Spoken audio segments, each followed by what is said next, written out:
Hudnall Show, coming to you from our studios right here in exciting El Paso, Texas, gateway to the Old West and the most haunted city in the country. Well, today's August the 13th, 225th day of the year. Just 140 days remain to the year's over with, and we get to do it all over again.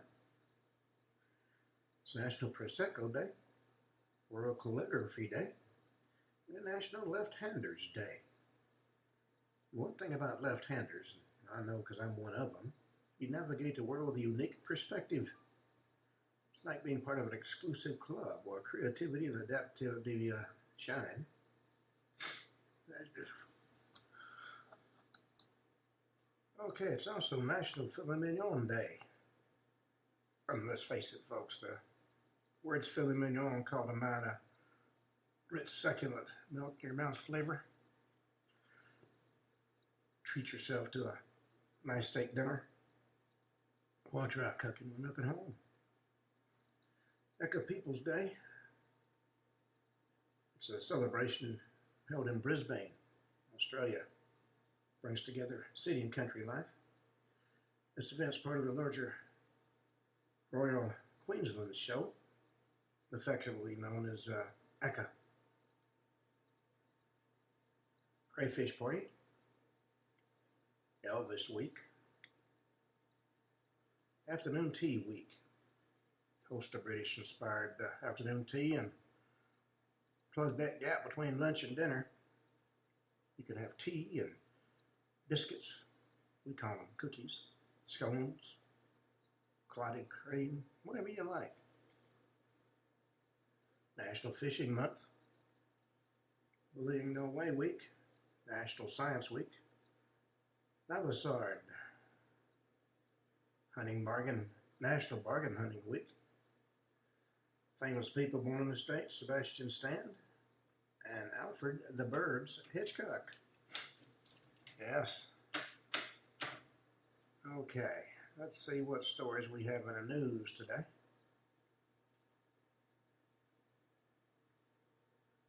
Well, National Guard troops have been spotted in Washington, D.C. as Trump cracks down on street crime. Federal and local authorities have made 23 arrests on the first day, including murder suspects and gun offenses. Yesterday, D.C. Mayor Muriel Bowser met with federal officials to discuss coordination and strategy for the federal law enforcement presence. She told reporters what I'm focused on is the federal surge and how to make the most of the additional officer support we have. We've got the best in the business in the Police Department Chief Pamela Smith to lead that effort. Make sure the men and women who are coming from federal law enforcement are being well used, and there's National Guard here, they're being well used. It's interesting to note that in many of the cities where crime has just gone out of control, the chief of police is actually a female, somewhat soft on crime. Well, if you heard about Ashley's diary, you know that the Biden family had, shall we say, unusual ways to address child raising. Well, the former first daughter, Ashley Biden, has just ended her marriage with social media posts about new beginnings. She's just divorced her husband, Howard Crane, after 13 years of marriage. He was a plastic surgeon. They married in 2012 at a Delaware church ceremony. She's 44, posted an Instagram story on the same day with the song Freedom by Beyonce. In her post, she walks through a park giving a thumbs up while the song plays.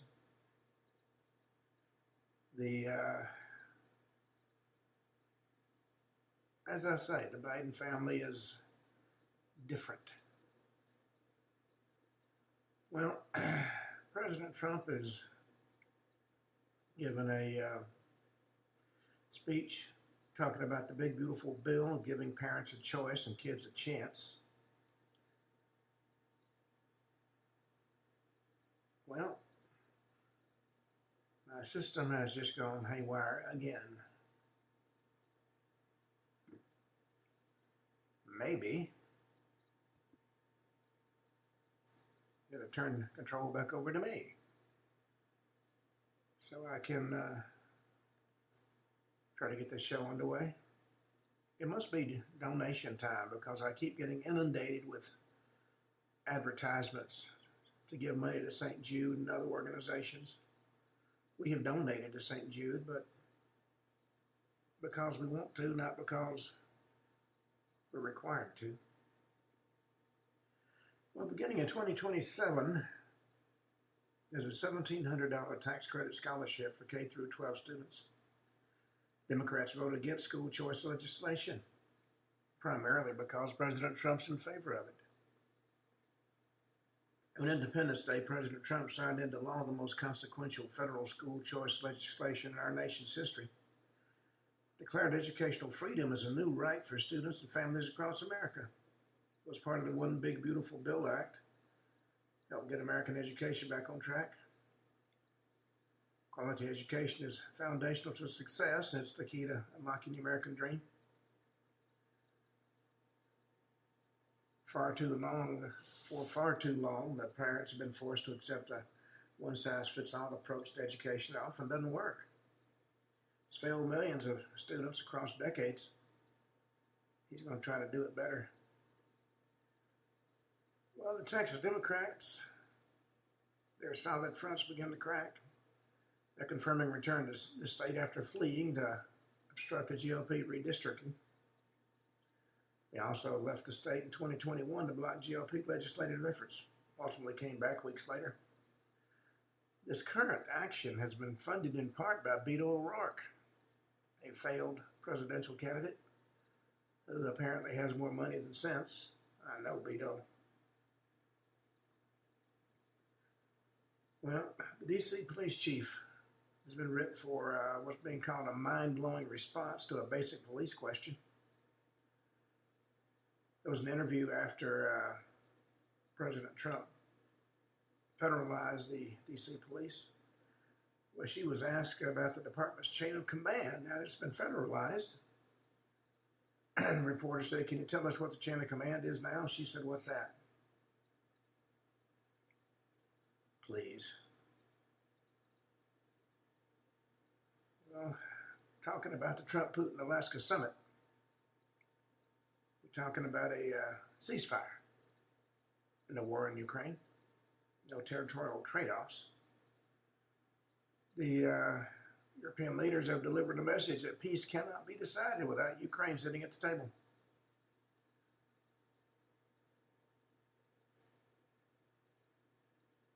Well, rapper Maluma, who has a 1-year-old daughter, stopped his concert in mid-performance to call out a mother for bringing a baby without ear protection to his very loud show. He said he'd never bring his child to a concert. This was in Mexico City. He actually scolded the mother from the stage. He's a Colombian rapper. His legal name is Jose Luis Hudnall. Middle performing a song when he noticed the mother, the child, and the baby. He stopped in mid-song to address the woman's irresponsible act. I'm sure that went over well. He's seen asking the mother in Spanish how old the baby was. When she told him, he called her out for in front of the crowd. Well,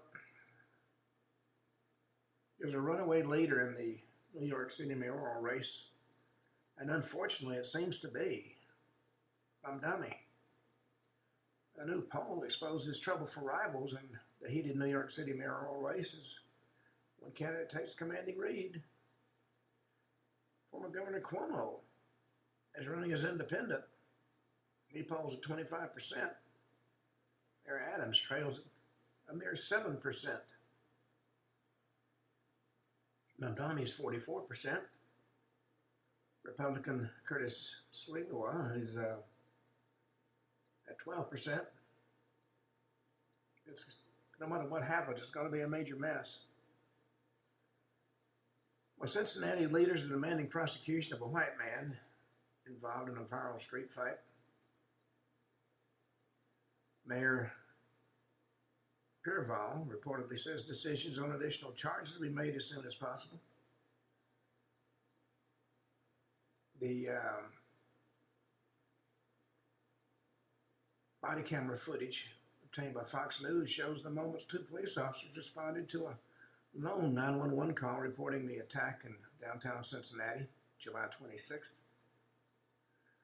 The one person with all the cell phones running around, one person called 911. Well, when you wash your hands with soap, you think you're doing a good thing.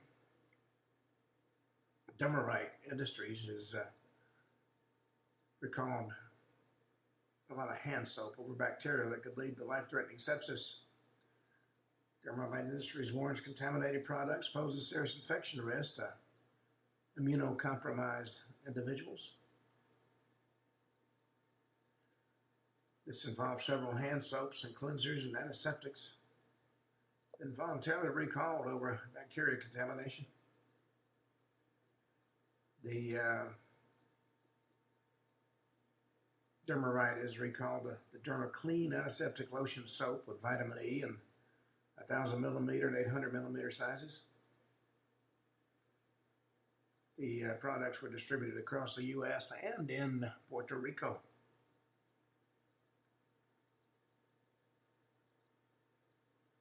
Well, Mexico is going to extradite 26 top cartel leaders to the U.S. in a deal made with the Trump administration. This transfer comes ahead of 25% tariffs on Mexican goods imposed by President Trump.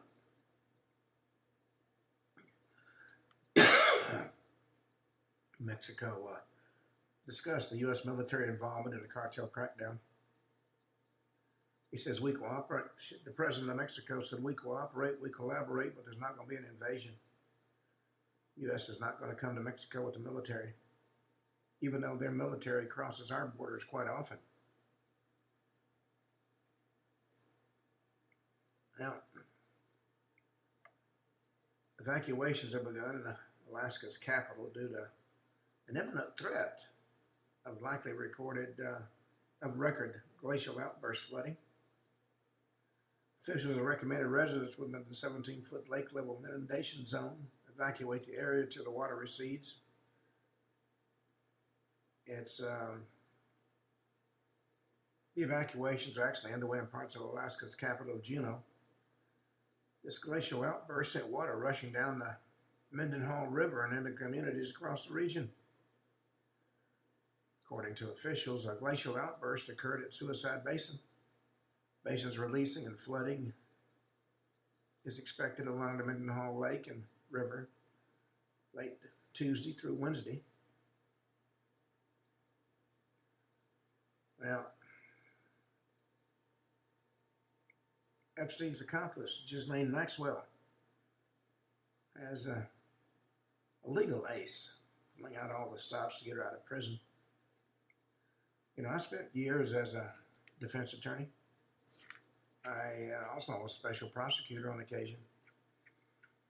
And one thing I routinely did is fought to 30 minutes past when I should have stopped. Of course, the attorney we had here, who was a good friend, took a bribe to walk away. And the judge looks at me and says, "Which one of my friends do you want to represent you now?" I said, "None of them," and he had a meltdown. We said we're going to represent ourselves. He said, "That's not going to happen in my courtroom." I asked him had he ever heard of the Constitution. That seemed to put a stop to his arguments for a while.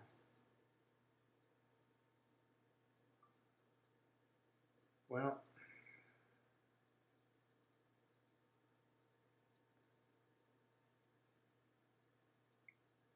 it's interesting to note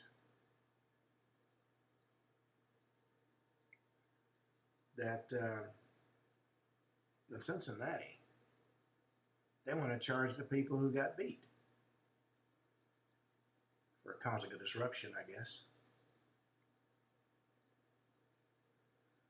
Well, there is a report that accuses bureaucrats of running shadow government, pushing DEI and gender ideology in red states. State Leadership Initiative report identifies 23 national associations promoting DEI, gender ideology policies, among other off-the-wall issues.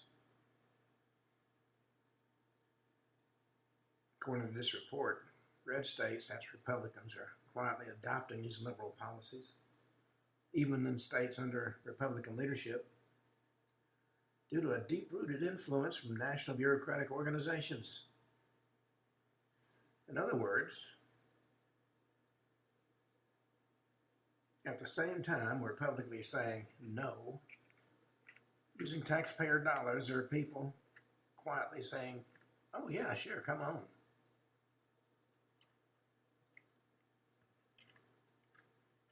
Well,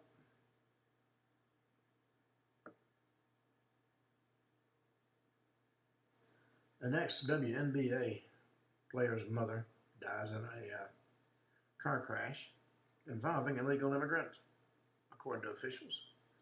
The crash occurred August 9th in Stevenson County. That's Illinois, don't you know? It's the mother of former WNBA player Sophie Bruner, was the victim of a head-on collision involving an illegal immigrant. Darcy Connolly Bruner, 61, and Rolando Ecochak, 30, both died when Ecochak drove his Nissan Altima across the center line on Route 26. Both were killed in the crash. It's interesting how much crime is caused by illegal immigrants. And yet, our officials go the extra mile and offer to spend every penny of your money to protect them. Well, there's new camera video from Uvalde that captures the parents pleading with officers during the 70-minute delay between when they arrived and when they went into the school to do something about the violence. This is Uvalde, Texas. Robb Elementary School. Gunman killed 19 students and 2 teachers May 24, 2022. The video that's recently been released was part of the final batch of documents local authorities withheld during a legal battle over public access. In July, board members of the Uvalde School District unanimously voted to favor releasing the records from the mass shooting 38 months after they went to the mat trying to not release it. The homeless people in Washington, D.C. have got 2 choices as President Trump cracks down. White House says refusing shelter or treatment services. Those who refuse shelter or treatment services will face jail as enforcement ramps up.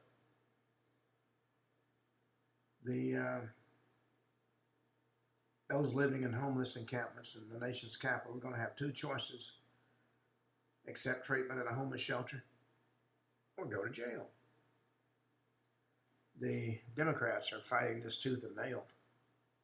They think everyone should, except them, should open their homes to the homeless. Well, according to Carolyn Levitt, White House press secretary, a lot of the homeless encampments across the city have already been dismantled. Those remain she expects to see dealt with this week. The 70 homeless encampments have been removed by the U.S. Park Police, she said. There are only 2 homeless encampments remaining in the D.C. federal parks under the National Park Service's jurisdiction.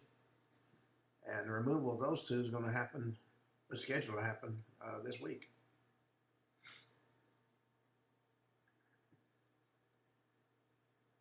Well, the ex-police chief in Chicago warns Chicago police are going to get hurt because Mayor Johnson will not help ICE. He is adamant that the undocumented immigrants had more rights than the citizens of Chicago. And he's absolutely refused to cooperate with immigration and customs enforcement. According to this retired Chicago area police officer, Chicago police are under orders from the mayor not to cooperate with ICE. In fact, he famously said the Chicago Police Department will never assist ICE, even if it's constitutionally required. This retired officer served as police chief in the Chicago suburb, less than an hour outside the city. In July, Johnson publicly vowed his city's police will never, ever cooperate with ICE. He called ICE raids terrorism and described Trump's America as looking like the Confederacy won. Well, but he has not opened the doors of his home and brought those undocumented immigrants he loves so much into his home, fed them and clothed them. Well,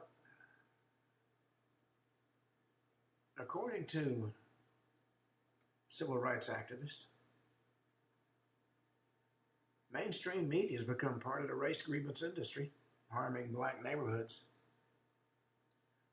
According to Robert Woodson Sr., they're demeaning the values of the country in the name of promoting social justice. They're excusing bad behavior and said the only way forward is to return a media landscape that respects the agency of all Americans, regardless of race. We've made race too important. According to what he told Fox News, the media's been really nihilistic. I think they're demeaning the values of the country in the name of promoting social justice.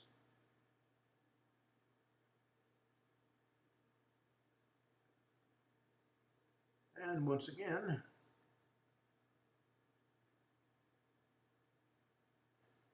my system is frozen.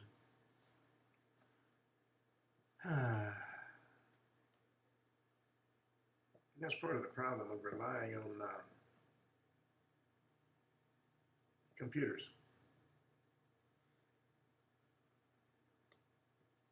There we go. Let's try it one more time. Okay.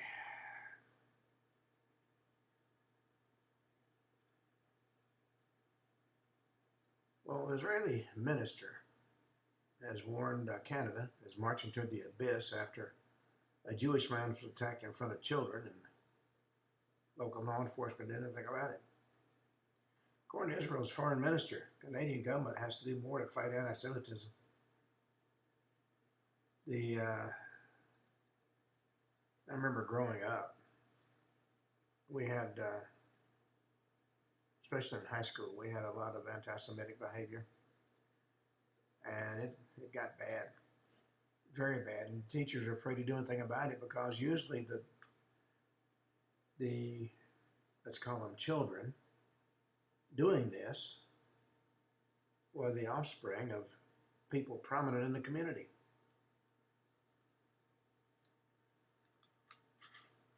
Well,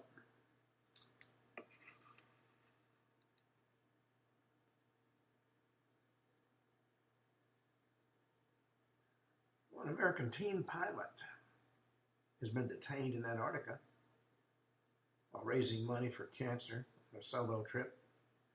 She's a 19-year-old who's attempted to become the youngest solo world pilot, but landed without authorization. The young pilot, Ethan Gual, set out in a small plane to become the youngest person to fly solo across the world. And he was detained by Chilean authorities in Antarctica. They allege the 19-year-old landed his Cessna 1820 plane without authorization, provided false flight plan data. He was authorized to fly only over Punta Arenas, Chile, according to prosecutors. But he kept going south. By his own choice, he'd been staying at a Chilean territorial military base, hence he's unable to get a flight out due to weather conditions. Chilean territory covers a region in West Antarctica as well as nearby islands, according to the Oxford Science Park.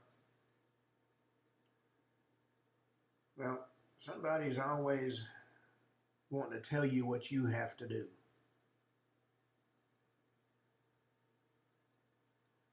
Chat GPT dietary advice. They sent a man to the hospital with a dangerous chemical poisoning. Doctors are saying the AI lacks medical judgment after a patient hospitalized with sodium bromide exposure.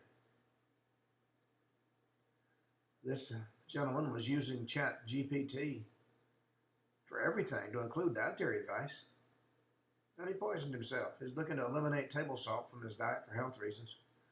He used a large language model to get suggestions of what to replace it with. And the Chat GPT suggested swapping sodium chloride, that's table salt, for sodium bromide. The man made the replacement for a 3-month period. Although the journal noted the recommendation was likely referring to it for other purposes, such as cleaning. After all, sodium bromide is a chemical compound that resembles salt, but it's actually toxic for human consumption.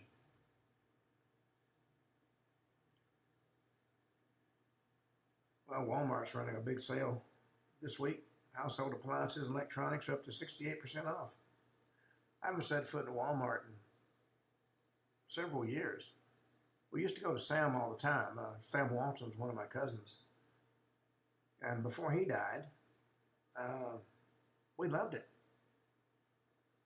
And the last time we went, this moron took offense at my wife saying, "Please go ahead, I have to find my card." And he just went ballistic. No woman's going to tell me what to do. And he was pushing a cart. He shoved it into her and started ranting and raving. And I stepped between him and I said, "You want to say that to me?" And my wife had asked for security 11 times. And the employees of Sam's either ignored her or ran the other way. When the security finally showed up, off-duty cop, very carefully walking so he wouldn't spill a drop of his coffee. And I was accused of being the aggressor for stopping the man from attacking my wife. Well, the next day I ran into him at the Valero gas station, and he tried to get aggressive. And I pulled back my shirt so he could see I was carrying a pistol. And he decided he had someplace else to be. Sam's position was that he spent more there than I did, so he wins. Well, it's a very short-sighted attitude. Well, the drone videos captured a great white shark swimming in the Northeast vacation spot. There was a shooting in Austin, Texas, in a Target parking lot. 32-year-old man killed 3 people in random shootings at a Target parking lot in Austin before he stole vehicles and took off. Unfortunately for him, he crashed the vehicles he stole.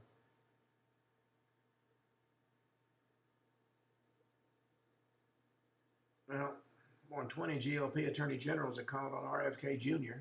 and the FDA to reinstate safeguards for abortion drugs. Attorney generals cite a study claiming the drug causes serious adverse events 22 times more often than what it says on the label. Well,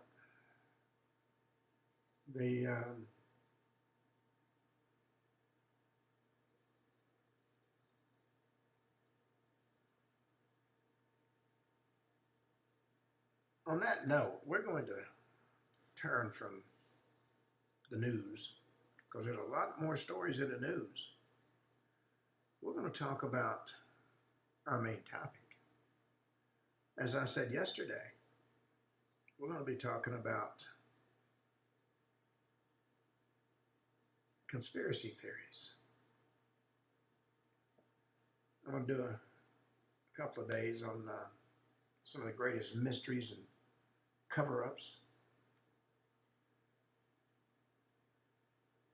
Now, one thing you need to take into account when you talk about conspiracy theories is everybody's got one. One of the big conspiracy theories I've recently heard discussed at great length had to do with the attack on 9/11, September 11th, 2001. That's when the so-called war on terror supposedly began. But there are those that say this war on terror began before this date. A lot of folks point to the U.S. government's complicity in the events of 9/11, either by not doing enough to prevent it or by actively planning it. There are many people who believe 9/11 was a false flag operation. If you read my book, The Northwood Conspiracy, it talks about the fact that we actually developed a plan for what people refer to as false flag operations in order to get the media behind going to war with whoever our target was at that particular point in time. Whatever the truth might be, there's plenty of conjecture about what happened on that day that doesn't add up to the popular version of the events. In fact, there's even a name for the loosely affiliated individuals and organizations dedicated to probing the official line. It's called the 911 or 9/11 Truth Movement, and it persists to this day, calling out for renewed investigation into the attacks. Now, what's not in dispute is that public support for the war on terror was far greater after these attacks than it would have been on, say, September 10th, 2001. And could it be the attacks were allowed to happen to create public clamor for a war which would otherwise have been inconceivable? A lot of folks have pointed to the possibility the events of 9/11 actually mimicked those of Pearl Harbor. That's an attack on the U.S. naval base, which, according to some, we allowed to take place in order to further the war aims of President Roosevelt. But a more sinister comparison has been made by those skeptical of the motives of George W. Bush administration. They claim that what happened was more akin to Adolf Hitler's burning of the Reichstag building. That's the German Republic's Parliament building. That took place February 27, 1933. Hitler blamed the fire on communists plotting against the state, but historians accept the view that a member of the Prussian Interior Ministry set fire to the building deliberately on Hitler's orders. Immediately after the fire, Hitler announced an emergency decree that suspended the normal civil rights and liberties of citizens and gave the government complete autonomy. And that was the beginning of the end of German democratic values and heralded the rise of the Nazi dictatorship. Now, the October 2001 Congress approved Bush's Patriot Act. It was a bill, in fact, without reading it, a bill that reduced civil liberties of U.S. citizens and allowed the detention without trial of anybody the government thought was a potential security threat. And the public and political pressure for retaliation for the attacks was intense and neatly tied into the agenda for the Project for a New American Century. That was a strategic document to put forward a group of neoconservatives in September 2000, outlining a new approach to U.S. global dominance in the 21st century. This particular group of would-be eggheads included Dick Cheney, the Vice President, Donald Rumsfeld, Secretary of Defense, Paul Wolfowitz, his deputy, Jeb Bush, brother of George W., and Governor of Florida, and Louis Libby, the leader of Bush's 2000 election campaign team who'd been working at the White House. Most intriguing part of this document concerns the readjustment of the U.S. military forces across the globe. The report states that only an incremental approach can be taken to this radical restructuring owing to the political and public constraints, unless there happen to be some catastrophic and catalyzing event like a new Pearl Harbor. Now, despite all this hoopla, there's still the question of how such an elaborate attack could have been prepared and executed by the government's agencies without the media becoming suspicious. The most likely explanation is that the attacks were planned by Osama bin Laden and Al-Qaeda, but U.S. intelligence agencies didn't act on the information they got to adequately prevent it from taking place. Now, of course, The people that built the World Trade Center built it to withstand the most catastrophic destruction. And yet we have one building just pancake. And the only way that could happen is the internal structure have been destroyed. The evidence of the failure of our intelligence agency with a deliberate through incompetence has been widespread following congressional investigations. But of course, there's been no smoking gun. Then again, the CIA and the New York City counterterrorism officers are based in Building 7 of the World Trade Center, and that's the one that pancaked. And that building was completely destroyed, all of the potentially incriminating evidence. Now, the suspicions about intelligence were just part of the mistrust about the events of that day, which reverberated right around the world in the aftermath of the attack. On the day of the attacks, geological surveys in New York recorded the greatest amount of seismic activity occurring simultaneously before the Twin Towers collapsed, and not when they hit the ground.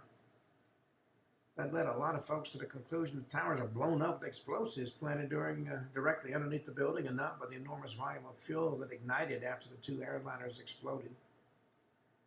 And that was a belief reinforced by the way the towers imploded instead of collapsing sideways. John Farmer, the former Attorney General of New Jersey and senior counsel for the 9/11 Commission, released a book entitled The Ground Truth, and he claims the official version of the events is based on false testimony and documents and is largely untrue. He says at some level of the government, at some point in time, there was an agreement not to tell the truth about what happened. The North American Aerospace Defense Command tapes told a radically different story of what's been told to us in the public for years. It's not a spin. Sentiments appear confirmed by the 9/11 Commission head, Thomas Keane. He said, "We don't, to this day, know why NORAD told us what they told us. It's just so far from the truth. But neither Keane nor Farmer offer any alternative explanation for 9/11, let alone who was behind it, and statements were lost in the vortex of the mystery surrounding the events. The evidence at the Pentagon also raises troubling questions. Why was the Pentagon hid on the one side of the building have to be empty on that day, owing to refurbishment? And why, in the ensuing investigation, was no evidence of a destroyed airliner found among the debris? Why were no jet fighters scrambled to intercept the hijacked aircraft until after the third plane hit the Pentagon, despite it being a legal requirement in the U.S. for jet fighters to be scrambled whenever a commercial airliner veers significantly off its flight path? And how was so much information known about the hijackers and released to the media by the FBI so soon after the attacks, including details on the passport miraculously found among the rubble of the Twin Towers? And why are at least 6 of the supposed hijackers still alive? And how can it be that the flight manifests released publicly don't have any Arab names? Well, the fate of the fourth plane, United Airlines Flight 93, has also caused controversy. This airliner crashed in a field near Shanksville, Pennsylvania after the passengers revolted against the hijackers. It was the only plane out of the 4 to miss its target. Well, there's a popular theory suggesting that was in fact shot down by a U.S. fighter jet. And why? Because the passengers had found out the truth about the plot and successfully intervened, and government couldn't allow there to be any survivors that could point the finger at government involvement. Well, frankly, all these questions raise serious doubts about the official version of what happened on 9/11. Aside from these troubling claims, the events of 9/11 give rise to a plethora of other, more bizarre related theories. For example, the Wingdings conspiracy purports that even Microsoft was involved at sub-level by selecting the font Wingdings in Microsoft Word, entering Q33NY, a plane, 2 buildings, a skull and crossbones, and a Star of David are going to appear. Advocates of this theory maintain that Q33NY was a flight number of one of the hijacked planes. Now, in truth, it was not. The theory does persist, though, and some go so far as to read anti-Semitic messages regarding New York City into this. By entering NYC into the Wingdings font, a skull, crossbones, star of David, and a thumbs-up icon appear, which theory proponents take as a subliminal message to kill the Jews in New York.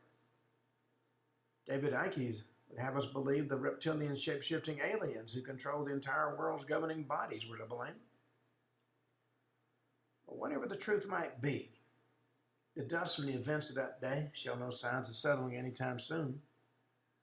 And of course, there's still a lot of questions about what actually happened inside those buildings. Well, from the World Trade Center, let's turn to Adolf Hitler. The accepted account is that he killed himself along with his wife, Eva Braun, at the end of World War II.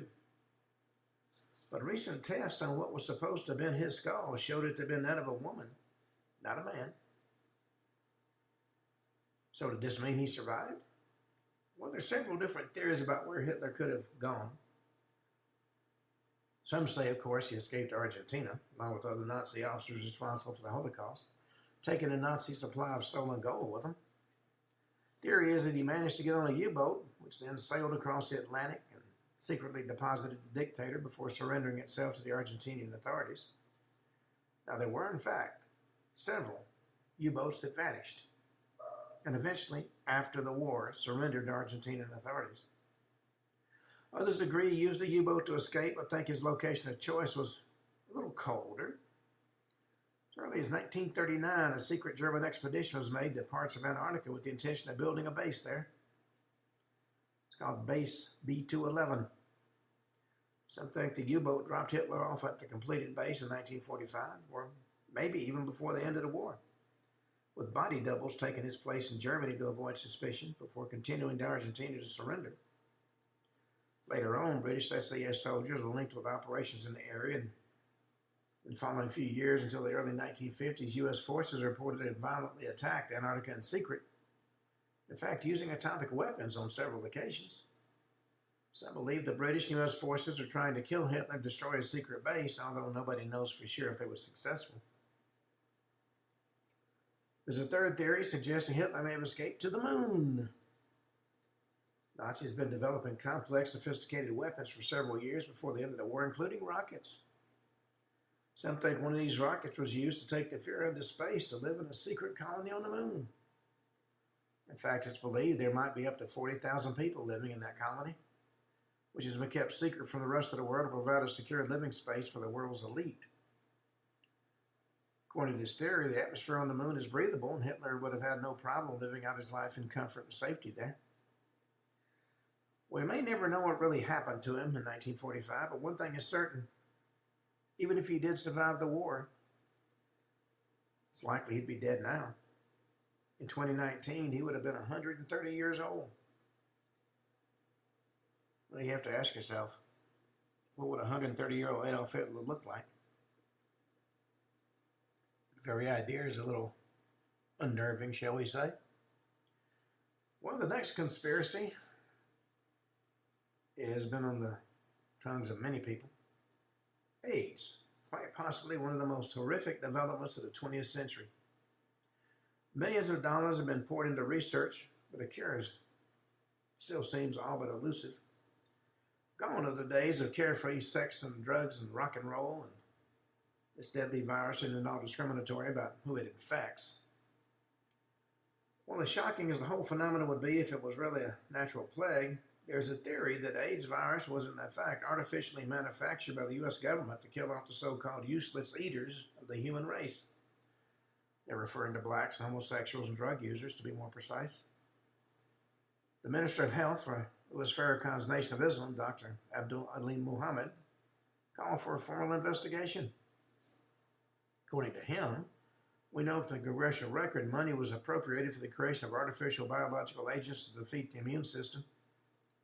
This took place in June of 1969. $10 million was allocated to the U.S. Army for this type of research. So he demanded there be hearings to uncover the files.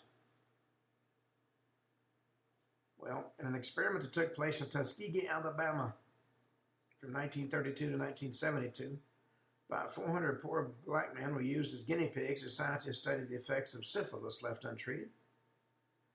This experiment caused a lot of distrust among African Americans, leading many to suspect the government was intentionally introducing the AIDS virus into the black community through these medical trials. Over 30 years later, a study by Rand Corporation found that 16% of African Americans believed AIDS was created to reduce the black population. 25% believe it was manufactured in a laboratory. No doubt the notion arose because the disease was initially found in homosexuals and African Americans. This theory postulates that the U.S. Special Cancer Virus Program is responsible for creating the disease, and it was then spread among the population with the smallpox vaccinations, or to gay men with the hepatitis B vaccination. Other anti-black conspiracy theories include Charles Drew, the black Washington physician whose pioneering work with blood plasma saved thousands of lives. He died in a car accident because he was denied entry into a whites-only hospital. How about Tropical Fantasy, a soft drink produced by a firm employing large numbers of ethnic minorities? It was actually a product of the Ku Klux Klan and contained chemicals that sterilized black men. There have been similar allegations about Church's chicken chain and Snapple soft drinks. An outspoken critic of the HIV/AIDS link is Peter Duesberg, who claims that HIV is not a virus at all and has no bearing on the onset of AIDS. He maintains that non-infectious drugs such as sexual intercourse, non-infectious agents, such as sexual intercourse and drug taking, both recreational and pharmaceutical, are the true causes of AIDS. Well, we don't know and cannot know the origins of AIDS at this late date. We don't know whether the most lethal worldwide killer was born in some warped conspiracy in the name of population control or scientific experiment. But they definitely succeeded if a conspiracy was at work. They just hadn't bargained for the just dramatic results. Well, from AIDS, let's talk about Alexander Litvinenko. When former Russian Secret Service agent Alexander Litvinenko died November 23, 2006 in a London hospital, his cause of death was determined as the first recorded case of polonium-210-induced acute radiation syndrome. But the questions of who was responsible still hangs in the air. Now, for some reason, my system just stopped, froze. Well, we were talking about the alien big cats, mysterious feline creatures that have been sighted on English moors and Scottish glens and the Welsh valleys. They're becoming as commonplace as reports on corrupt politicians. A lot of folks claim they've spotted a gigantic beast roaming the wilds. Its threatening shadow recognizable as that of a cat of unnatural proportions. According to one theory, these animals are referred to as alien big cats. Not unworldly life forms, as their name suggests, but of earthly origin. They're the original discarded creatures from circuses and illegal imported collections and zoos and other traveling shows. There are panthers and pumas and lynxes and caracals and ocelots and tigers and cougars and jungle cats that have been abandoned to the wild and actually joined the feral population. Some folks believe the cats that stalk the remote countrysides are actually hybrids, abandoned wildcats that have found new homes in sparsely populated rural areas. They bred with indigenous creatures, producing new species. This would actually explain the abnormal size and form and suggest they're a product of natural process of evolution. Or could these cats be undiscovered exotic breeds that have always existed in isolated numbers, feeding off unattended livestock? The number of sightings has increased from a handful in the hills and mountains of Europe to the U.S. and Australia in the 50s to much more frequent discoveries today. Such entities as the beast of Bodmin Moor and the Blue Mountains panther and the Tantanoola tiger are no longer unusual tales of mystery and magic. They're becoming rather commonplace, actually. Is this increase explainable by the introduction of tougher animal welfare laws that have forced unscrupulous owners to desert their once prized possessions? That could well be. But what should be made of suggestions these alien big cats are able to disappear? That they're actually bulletproof or capable of leaping impossible heights and distances and altering their form? How can the fact that quite often their eyes burn like bright red bulbs be explained? Could they actually be alien?